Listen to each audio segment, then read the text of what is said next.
ആശാപ്രവർത്തകരുടെ സമരത്തിന് അനുഭാവപൂർണമായ നിലപാടുമായാണ് ധനമന്ത്രി കെ.എൻ. ബാലഗോപാൽ രംഗത്തെത്തിയത്. രാഷ്ട്രീയ താൽപര്യങ്ങളുമായി ഏജൻസികൾ സമരത്തിന് പിന്നിലുണ്ടെന്ന വിമർശനം ആദ്യഘട്ടത്തിൽ ഉന്നയിച്ചെങ്കിലും പ്രതിഷേധക്കാരോട് അനുഭാവപൂർണമായ സമീപനമാണ് സർക്കാരിനെന്ന് മന്ത്രി പറഞ്ഞു. ടീമർക്കേസും അടിസ്ഥാനപരമായി കേന്ദ്ര ഗവൺമെന്റ് പദ്ധതികളാണ്. അപ്പോൾ അതിൻ്റെ ശമ്പളമല്ല, അവരുടെ ആനുകൂല്യം വർദ്ധിപ്പിക്കണം, അലവൻസ് വർദ്ധിപ്പിക്കണമെന്ന് കേരളം ആവശ്യപ്പെട്ടിട്ടുണ്ട്. അപ്പോൾ അതുകൊണ്ട് ആശാ വർക്കേഴ്സായിട്ടുള്ള ആ സഹോദരിമാരോട് നമുക്ക് വളരെ അനുഭവമായ സമീപനമാണ്. അതുകൊണ്ട് തന്നെയാണ് ഇപ്പോൾ അവർ പറഞ്ഞ പല ആവശ്യങ്ങളും ഗവൺമെന്റ് അത് നടപ്പിലാക്കിയിട്ടുണ്ട്. അക്കാര്യങ്ങൾക്ക് ഒരു സംഘടനയല്ല, പല സംഘടനകളുണ്ട്, അവരോട് ചർച്ച ചെയ്തിട്ടുണ്ട്. സമരം തുടങ്ങി 9ാം ദിവസമാണ് സർക്കാർ വിഷയത്തിൽ ആദ്യ ഇടപെടൽ നടത്തുന്നത്. 2 മാസത്തെ വേതന കുടിശ്ശിക നൽകാൻ സർക്കാർ തയ്യാറായി. ധനവകുപ്പ് ഇതിനായി 52 കോടിയോളം രൂപയും വകയിരുത്തി. അർഹതപ്പെട്ട കുടിശ്ശിക നൽകേണ്ടത് ഉത്തരവാദിത്വമാണെന്നും ഉന്നയിക്കപ്പെട്ട ആവശ്യങ്ങൾ അംഗീകരിക്കാതെ പിന്മാറില്ലെന്നും ആശാപ്രവർത്തകർ നിലപാടെടുത്തു.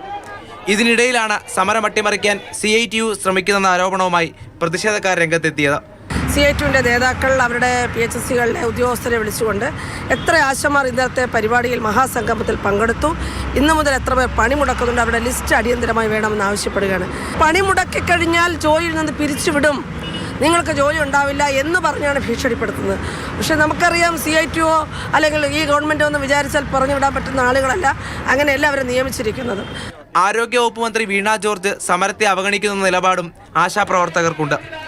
7,000 രൂപയിൽ നിന്ന് 21,000 രൂപയിലേക്ക് ഓണറേറിയം വർദ്ധിപ്പിക്കണം തുടങ്ങിയ ആവശ്യങ്ങൾ ഉന്നയിച്ചുകൊണ്ടാണ് ആശാപ്രവർത്തകർ സമരം ചെയ്യുന്നത്. മാതൃഭൂമി ന്യൂസ്, തിരുവനന്തപുരം.